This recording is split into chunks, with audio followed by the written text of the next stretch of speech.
வாழ்க்கை துணை. வாழ்க்கை துணை என்பது கடவுள் நமக்கு கொடுக்கும் வரம். நீங்கள் உங்கள் வாழ்க்கை துணையை சந்தோஷமாக வச்சுக்குவீங்களா? தினமும் செக் பண்ணுங்கள்.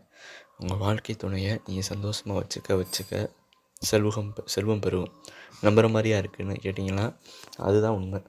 நம்ம வீட்டில் ஒருத்தவங்களை நம்ம எவ்வளோ சந்தோஷமாக வச்சுக்கிறோமோ அவ்வளோ பாசிட்டிவ் வைப்ரேஷன் நம்ம வீட்டுக்குள்ளே ஆகும்.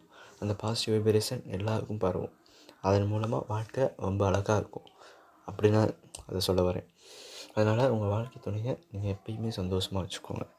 உங்களால் முடிஞ்ச அளவு சந்தோஷமாக வச்சுக்க ட்ரை பண்ணுங்கள். அவங்களுக்கு பிடிச்சதை வாங்கி கொடுக்கலாம், அவங்களுக்கு பிடிச்சதை செய்யலாம், அவங்களுக்கு பிடிச்சதை இது பண்ணலாம். டெய்லியும் டைம் ஸ்பெண்ட் பண்ணுங்கள். ஃப்ரீயாக இருக்கப்போ காரில் போய்ட்டு வாங்க, ட்ரைவிங் பண்ணுங்கள், ஜாலியாகுங்க. ஆனால் லைஃப்பை கொண்டாடுங்க, வாழ்க்கையை கொண்டாட மறந்துடாதீங்க. வாழ்க்கை முக்கியம். வாழ்க்கையை கொண்டாடுங்க. பிடிச்ச மாதிரி வாழ்க்கையை நீங்களே உருவாக்கலாம். எண்ணம் போல் வாழ்க்கை, எண்ணம் போல் தான் வாழ்க்கை. நன்றி, வணக்கம்.